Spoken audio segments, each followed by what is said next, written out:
Hello everyone, this is Gyan Sekarwar and you are watching me on Ram Group of Institution YouTube classes. I am here to make you explain about the diversity in the living world. आज का हमारा topic इतना common है कि चाहे कोई 11th class का student हो, 12th का हो, नीट एस्पिरेंट हो, चाहे बीटीसी स्टूडेंट हो, चाहे आपका किसी भी कॉम्पिटिटिव एग्जाम को देने वाला स्टूडेंट हो, जिसके सिलेबस में बायो आती हो, उसके लिए हम बायो का सबसे बेसिक टॉपिक स्टार्ट करने जा रहे हैं। ये चैप्टर 1 है 11th का और इसका नाम है diversity in the living world. सबसे पहले हम diversity in the living world, इसकी जो हिंदी है जीव जगत में जो विविधता है, इसको समझेंगे कि जीव क्या है, व्हाट इज लिविंग। सबसे पहले हम इस चीज को समझेंगे कि जीव क्या है। The very first topic will be what is living. अब सोचिए, देखने में ये क्वेश्चन बहुत ही नॉर्मल आपको लग रहा होगा, लेकिन अगर मैं आपसे ये पूछूं कि आप मुझे बताइए कि जीव क्या है, हम किसी भी चीज को, किसी भी व्यक्ति को, किसी भी वस्तु को जीव कब कहेंगे, हम उसे कब लिविंग कहेंगे, कब बोलेंगे कि वो बॉडी लिविंग है, कब हम इसमें डिफरेंशिएट कर पाएंगे। मान लीजिए मेरे हाथ में ये मार्कर है और मैं आपसे कहूं ये जीव है या निर्जीव, डिफरेंशिएट कीजिए, तो आप क्या बोलेंगे। बहुत ही कॉमन है और आपके दिमाग में जितनी भी चीज़ें चल रही होंगी उन सबको मैं यहाँ डिस्क्राइब करूँगा। सबका सारे टॉपिक्स को एक एक से हम यहाँ पे एक्सप्लेन करेंगे आपको। और आपका जो सबसे पहला जवाब जो ज़्यादातर लोगों के दिमाग में आता है कि किसी भी व्यक्ति की अगर वृद्धि हो तो हम कह सकते हैं कि वो जीव है। कोई भी लिविंग ऑर्गेनिज्म हो, अगर उसकी ग्रोथ होती है तो हम कह सकते हैं कि वो लिविंग है, क्योंकि मैक्सिमम जितने भी लिविंग ऑर्गेनिज्म हैं सबके अंदर ग्रोथ होती है। तो हमारा पहला पॉइंट हमें मिला ग्रोथ। ग्रोथ जिसको इंग्लिश में आपने क्या कहा, वृद्धि। तो ग्रोथ को थोड़ा सा हम समझने की कोशिश करेंगे। ग्रोथ क्या है, increase in mass and increase in numbers। Growth क्या है, मास में बढ़ोतरी होना या फिर किसी की संख्या का बढ़ना, उसको हमने क्या कहा, ग्रोथ या वृद्धि। तो हम ये कह रहे हैं कि जिसके अंदर ग्रोथ होगी वो लिविंग होगा। अब सोचिए कि बहुत सारी चीजें ऐसी होती हैं जिनमें ग्रोथ तो होती है लेकिन वो लिविंग नहीं होती। ऐसा क्या है, किसी के दिमाग में ये चीज आ रही है, कोई भी ऐसी चीज।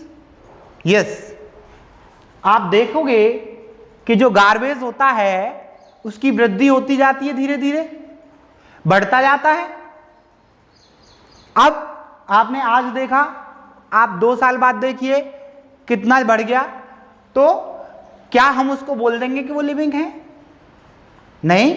ऐसे बहुत सारे उदाहरण हैं जो बढ़ते जाते हैं समय के साथ, लेकिन उनकी वृद्धि तो होती है, लेकिन हम उनको ये नहीं कह सकते कि वो लिविंग है। मतलब कहने का ये है कि ग्रोथ एक कैरेक्टर जरूर है लिविंग का, बट डेफिनेट कैरेक्टर नहीं है। Growth is not a definite character of living being.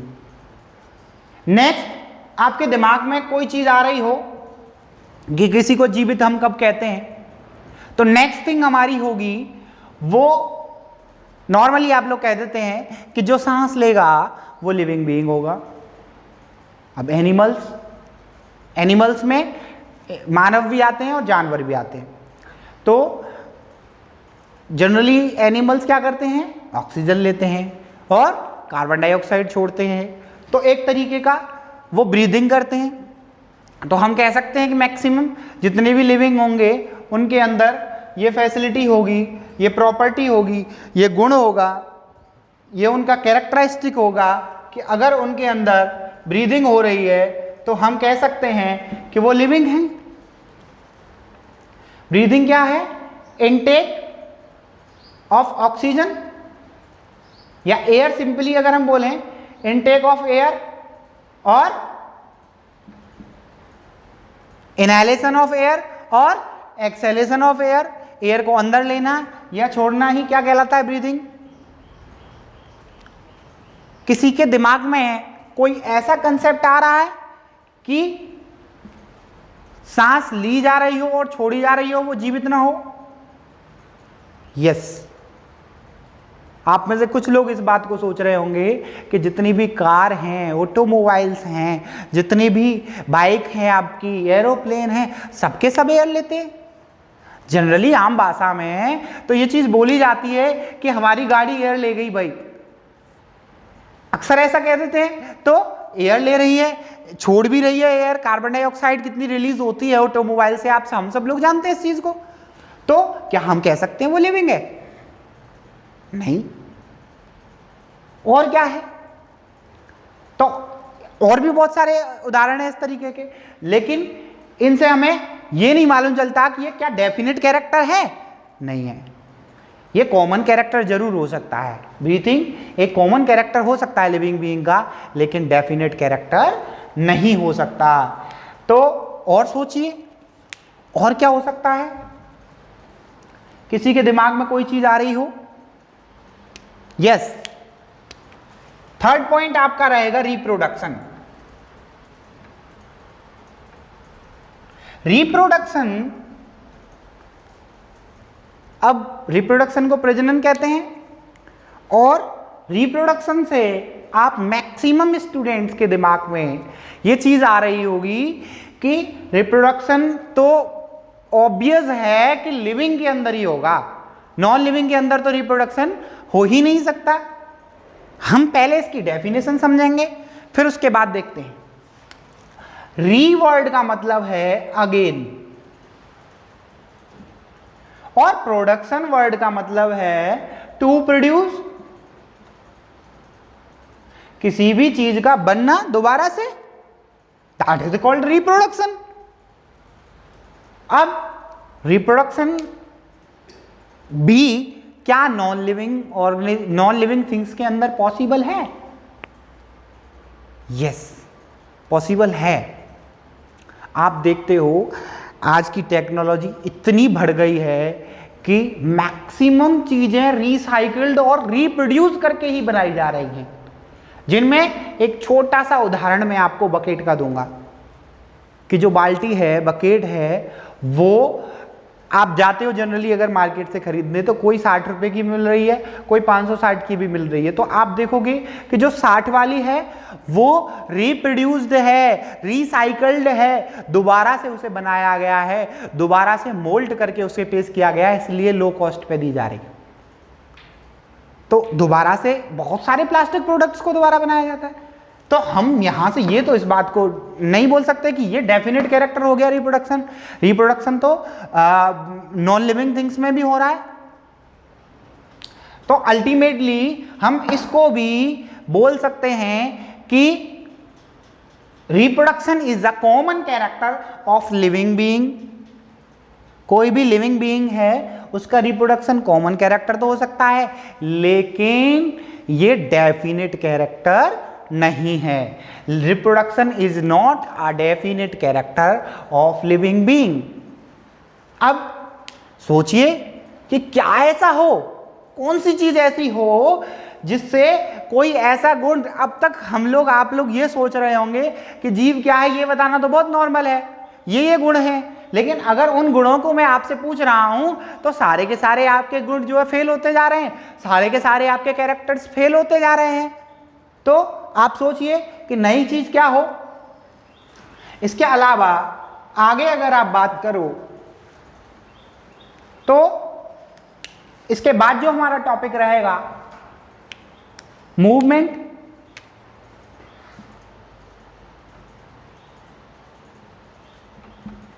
कि जो मूव करेगा, वो लिविंग होगा। अब एनिमल्स आपको पता है मूव करते हैं, लेकिन क्या प्लांट्स मूव करते हैं? नहीं। तो क्या प्लांट्स लिविंग नहीं है? हैं। तो हम ये मान लें कि जो मूवमेंट है ये भी एक कॉमन कैरेक्टर है, वो भी कुछ लिविंग में। इसको तो मूवमेंट को तो आप बिल्कुल ही हटा दीजिए, आ ही नहीं सकता, क्योंकि बहुत सारे मैक्सिमम ऑर्गेनिज्म ऐसे हैं जो मूव नहीं करते, अपनी जगह ही रहते हैं और वो लिविंग हैं। इसके अलावा तो नेक्स्ट पॉइंट है हमारा मेटाबॉलिज्म, कि जिसके अंदर ये मेटाबॉलिज्म यानी कि उपापचय, इस मेटाबॉलिज्म की प्रतिक्रिया होगी, वो उस ऑर्गेनिज्म को हम बोल सकते हैं कि वो लिविंग बीइंग है। अब पहले इसको थोड़ा सा संक्षेप में हम समझने की कोशिश करेंगे कि मेटाबॉलिज्म है क्या। एक्चुअली मेटाबॉलिज्म दो चीजों से मिलकर बना है, एक है एनाबॉलिज्म और दूसरा है कैटाबॉलिज्म। अब समझिए कि एनाबॉलिज्म क्या है। हमारे शरीर में 24 घंटे बहुत सारी चीजें हैं, बहुत सारे ऐसे कॉम्बिनेशंस हैं जो बनते रहते हैं। जैसे कि बहुत आपने कुछ खाना खाया, कुछ भी लिया अपने अंदर, तो ग्लूकोज बना। तो दो आपने रिएक्टेंट लिए, ए और बी, दो मटेरियल लिए और वो दोनों मिक्स हुए और कोई एक प्रोडक्ट बना, जैसे कि ग्लूकोज बन गया। तो जब ग्लूकोज बना, ग्लूकोज से भी आगे और भी प्रोडक्ट बनते हैं, ठीक है, कार्बोहाइड्रेट वगैरह बनते हैं। तो इस तरीके से हमारे शरीर के अंदर जब अलग अलग चीजें मिलती हैं और मिलके कोई एक चीज बनाती है, तो हम इस प्रोसेस को बोलते हैं एनाबॉलिज्म। एक तरफ जहां ये काम चल रहा है, उसी तरफ कहीं पे ये भी चल रहा होगा कि कोई सी ए और बी में टूट रहा होगा, या कोई एन पी और क्यू में टूट रहा होगा। मतलब कोई फैट टूट के अलग अलग प्रोडक्ट बना रहा होगा, कोई प्रोटीन कहीं से टूट रहा होगा, कहीं प्रोटीन बन रहा होगा। तो लगातार 24 घंटे हमारे शरीर में ये प्रतिक्रियाएं चलती रहती हैं। एनाबॉलिज्म और कैटाबॉलिज्म लगातार चलते रहते हैं। ए और बी सी बनाते हैं, यानी कि आपस में रिएक्टेंट मिलते हैं, एक प्रोडक्ट बनता है और हजारों लाखों प्रोडक्ट विद इन सेकंड टूट रहे होते हैं। तो इस तरीके की दोनों प्रतिक्रियाओं को मिला के हमने एक टर्म दे दिया, क्या दे दिया? मेटाबॉलिज्म। तो इस तरीके की जो प्रतिक्रियाएं चलती रहती हैं हमारे शरीर में, तो हमारे क्या, किसी भी लिविंग ऑर्गेनिज्म के अंदर, किसी भी चीज के अंदर, किसी भी थिंग में अगर एनाबॉलिज्म कैटाबॉलिज्म दोनों मिला के जो मेटाबॉलिज्म बना, उपापचय जो बना, अगर ये प्रतिक्रिया चल रही है, तो हम कह सकते हैं कि हाँ ये डेफिनेट कैरेक्टर है। हाँ, अगर जिस ऑर्गेनिज्म के अंदर या जिस जीव के अंदर या जिस थिंग के अंदर मेटाबॉलिज्म हो रहा है, ये प्रतिक्रियाएं चल रही हैं, तो ये एक डेफिनेट कैरेक्टर है। किसका? लिविंग बीइंग का।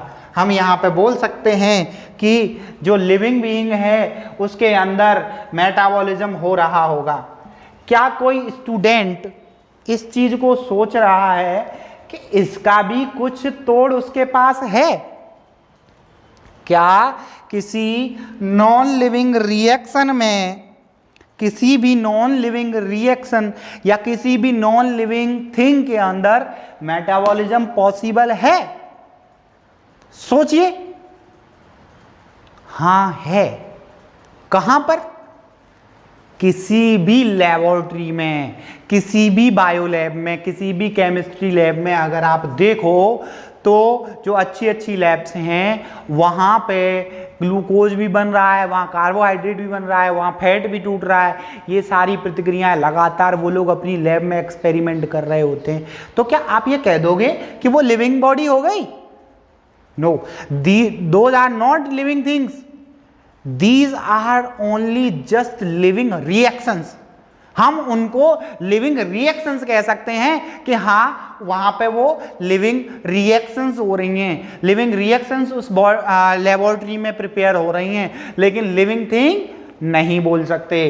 तो कुल मिला के बात ये है कि हमारा ये जो टॉपिक है मेटाबॉलिज्म, ये अपने आप में लिविंग बीइंग का डेफिनेट कैरेक्टर है। यह एक निश्चित गुण है किसका?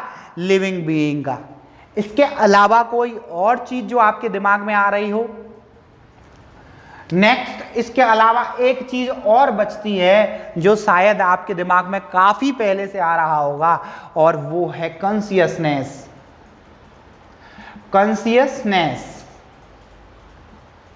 अब समझिए कॉन्शियसनेस क्या है। Consciousness means ability to sense the surrounding. आपके चारों तरफ जो वातावरण है उसको अगर आप महसूस कर सकें, फील कर सकें, रिएक्ट कर सकें, तो हम बोल देते हैं कि वो उसके अंदर कॉन्शियसनेस है। अब अगर हमारा हाथ अचानक से, हम किसी ठेले वाले के पास में खड़े हैं जहाँ कहीं चाट बन रही है, और धीरे से अगर हमारा हाथ तवे पे रख जाए गलती से, तो तुरंत हम उसको वापस करेंगे। तो हमने कॉन्शियसनेस है हमारे अंदर, हमने रेस्पॉन्ड किया किसी चीज़ को और वापस ले लिया, इसका मतलब हम क्या लिविंग है। अब आप सोचोगे पेड़ पौधे तो ऐसे ही रहते हैं, उनमें कहाँ कॉन्शियसनेस हो रही है, उनमें रिएक्शन देते हैं तो वो कोई जवाब भी नहीं देते, उन पे एक्शन करते हैं तो कोई रिएक्शन नहीं आती। ऐसा नहीं है। आप एक पेड़ को, एक पौधे को, अगर आपने बचपन में कोई एक्सपेरिमेंट पढ़ा हो, तो आप एक पौधा रख देते हैं और देखते हैं कि सुबह जहाँ सूरज होता है उसकी तरफ उसकी झुकाव रहता है, और सूरज जैसे जैसे टिल्ट होता जाता है तो उसके जो पत्तियां हैं वो भी टिल्ट होती जाती हैं, और at the end of the sunset, जब सनसेट होने ही वाला होता है, जब आप उस पौधे को देखोगे तो उसका मैक्सिमम झुकाव उसकी तरफ हो जाता है। ये एक्सपेरिमेंट आपका शायद आपने 8th 9th क्लास में पढ़ा हो। तो हम कह सकते हैं कि वो रेस्पॉन्ड तो कर रहे हैं। आप किसी पेड़ को काटते हैं, मैक्सिमम पेड़ में से आपने देखा होगा कि वाइट कलर का कुछ पदार्थ निकलने लग जाता है, तो वो रेस्पॉन्ड तो कर रहे हैं कहीं ना कहीं। हम नहीं समझ पाते हैं लेकिन वो रेस्पॉन्ड करते हैं। तो जो अपने सराउंडिंग में जो भी हो रहा है उसको अगर कोई रेस्पॉन्ड कर पाए तो उसे कॉन्शियसनेस कहते हैं। क्या किसी के दिमाग में कोई क्वेश्चन चल रहा है? क्या कोई सोच रहा है कि कॉन्शियसनेस पे भी सवाल उठाया जा सकता है? आप जितने भी सवाल आप अपने दिमाग में सोचते हैं, मैंने मैक्सिमम डिस्क्राइब किए हैं। इस पे भी आप हजारों लाखों लोग जो देख रहे हैं इस वीडियो को, अगर उनके दिमाग में कोई चीज़ चल रही हो तो मैं जानता हूं एक बहुत बड़ा क्वेश्चन जो बन सकता है वो ये आपके दिमाग में आ रहा होगा कि अगर कोई व्यक्ति कोमा में है, अगर कोई व्यक्ति कोमा में है तो क्या उसके अंदर कॉन्शियसनेस है? वो तो रेस्पॉन्ड ही नहीं करता किसी चीज को। हाँ, ये बात सच है कि अगर कोई व्यक्ति कोमा में है तो वो रेस्पॉन्ड नहीं करता है, यानी कि कॉन्शियसनेस नहीं है। अब कॉन्शियसनेस नहीं है तो क्या वो लिविंग बीइंग है? हाँ, वो लिविंग बीइंग है। ये एक एक्सेप्शन है कि a person in a coma is an exception for a living being. तो इसको एक अपवाद या एक्सेप्शन मान लीजिए। ओवरऑल अगर हम आपसे कहें तो ये दो चीजें, मेटाबॉलिज्म और कॉन्शियसनेस, ये दोनों चीजें आपकी डेफिनेट कैरेक्टर हैं किसकी? लिविंग बीइंग की।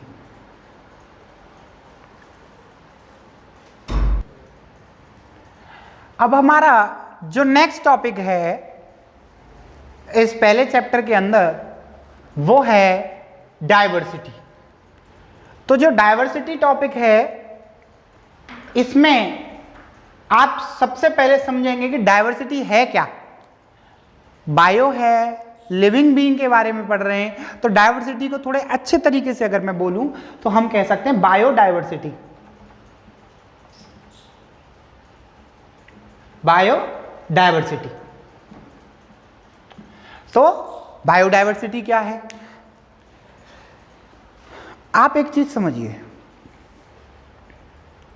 कि इतने सारे ऑर्गेनिज्म हैं, इनकी इतनी सारी जनजातियां हैं, इतने डिफरेंट स्पीसीज हैं, इन सब की स्टडी करना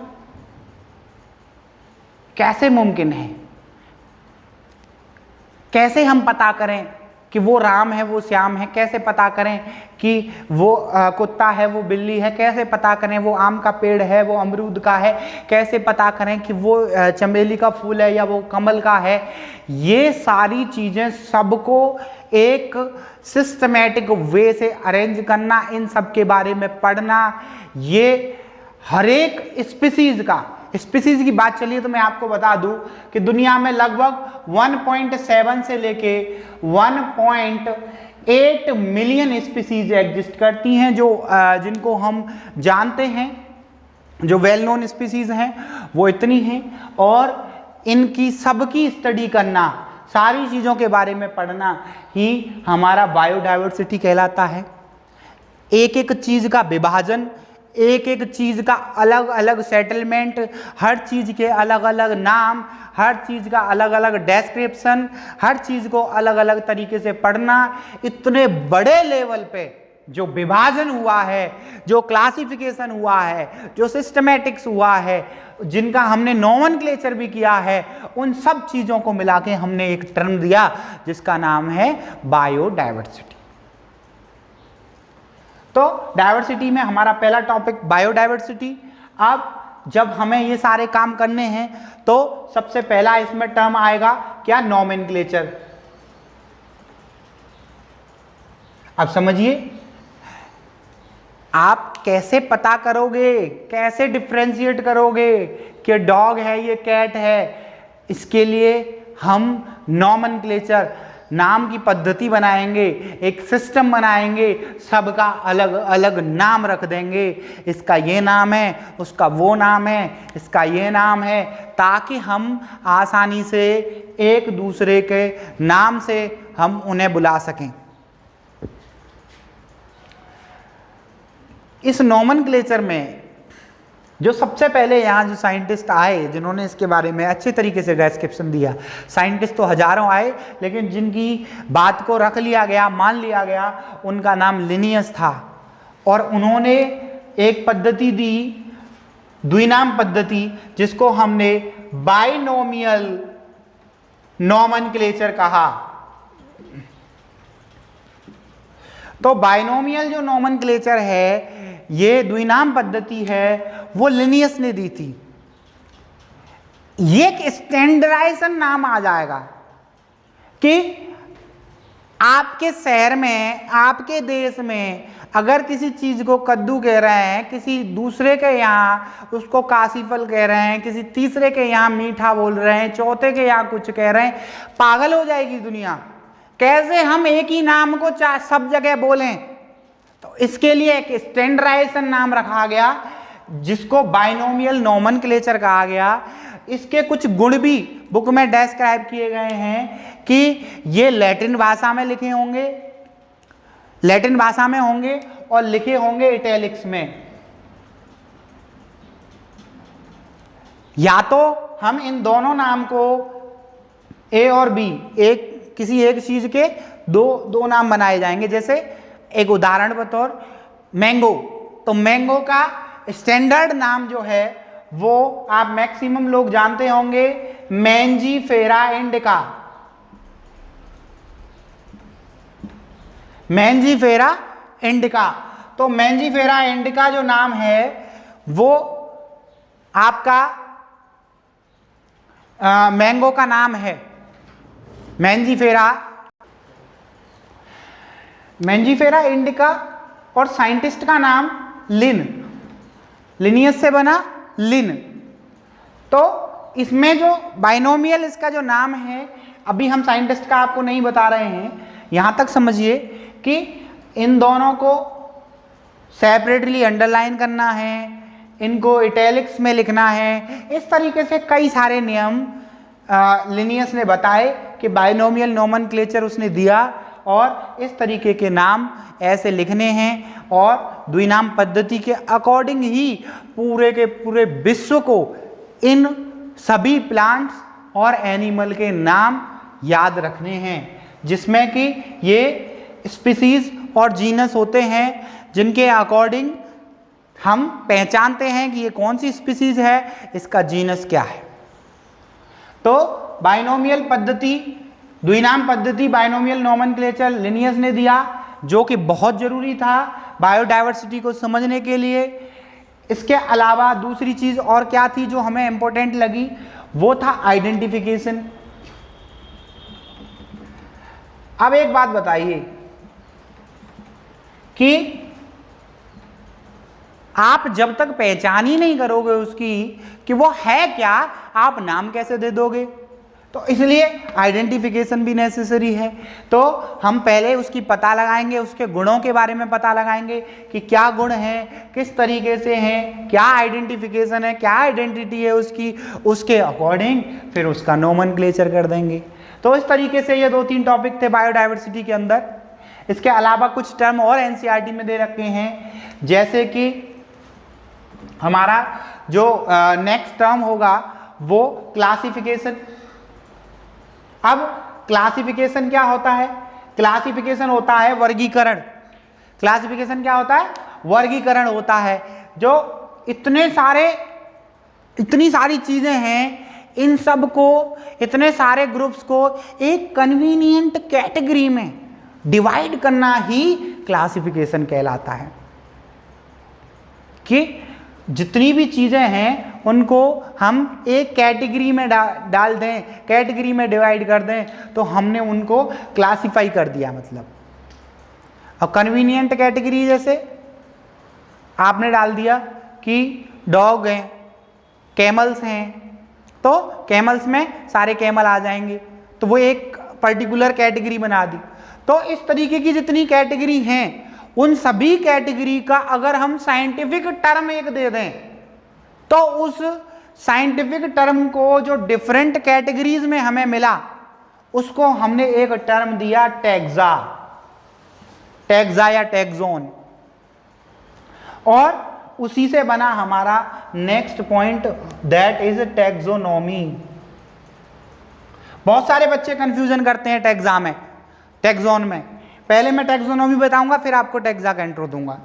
टैक्सो और नॉमी, ये दोनों 2 शब्दों से मिलके बना है। नॉमी मतलब नॉमस, नॉमस मतलब नॉर्म्स, किसी चीज का लॉ, नियम, ठीक है। और टैक्सो मतलब अरेंजमेंट, किसी भी चीज को अरेंज करना, अरेंजमेंट होना किसी चीज का। तो एक लॉ के अकॉर्डिंग, एक नियम के अकॉर्डिंग, एक कानून के अकॉर्डिंग, एक नियमबद्ध पद्धति के अकॉर्डिंग अगर आप किन्हीं चीजों को अरेंज करते हैं, किसकी, बायो के टर्म में, तो हम उस पूरे के पूरे अरेंजमेंट को, जो कि एक अलग अलग डिफरेंट कैटेगरी में, अलग अलग स्टेजेस में अरेंज हो रहा है, हम उसको टैक्सोनॉमी कह देते हैं। अलग अलग कैटेगरी, जैसे कोई किंगडम बन गया, कोई फाइलम बन गया, किंगडम है, फाइलम है, ऑर्डर है, क्लास है, बहुत सारी जीनस, स्पीसीज, कई सारी अलग अलग कैटेगरी दे रखी है। तो अलग अलग कैटेगरी में अलग अलग लेवल पे जो टर्म होते हैं उनको हमने टैक्सा कहा, और इस पूरी स्टडी को क्या बोला? टैक्सोनॉमी। तो ये आज के हमारे टॉपिक्स हैं जो हमें आज पढ़ने थे, वो सब के सब हमने क्लियर कर लिए हैं, और सारे के सारे टॉपिक्स हमारे क्लियर हैं। अगर आपको कोई भी डाउट है, आप हमारी मेल आईडी डिस्क्रिप्शन में दे रखी है, आप हमें डायरेक्ट मेल कीजिए, और आपको नेक्स्ट वीडियो में इस चैप्टर को कंप्लीट करेंगे, उसके बाद आगे बढ़ेंगे। और आपको कहीं पे कैसा भी कोई भी कंफ्यूजन है, आप हमें पूछ सकते हैं, कमेंट में बताइए कि किस तरीके से आपको हमारी वीडियो अगर अच्छी लगती है तो आप हमें कमेंट कर सकते हैं। और जो बच्चे बड़ी बड़ी एलन और अनअकैडमी जैसी क्लासेस, ऑनलाइन क्लासेस चल रही हैं, उनको नहीं पे कर पा रहे हैं, उनमें अफोर्ड नहीं दे पा रहे हैं, इतना पैसा अफोर्ड नहीं कर पा रहे, तो वो हमारी क्लासेस फ्री ऑफ कॉस्ट देख सकते हैं। आपकी नेक्स्ट वीडियो हमारी आएगी बहुत जल्द। तब तक के लिए धन्यवाद, देखते रहिए। Thank you.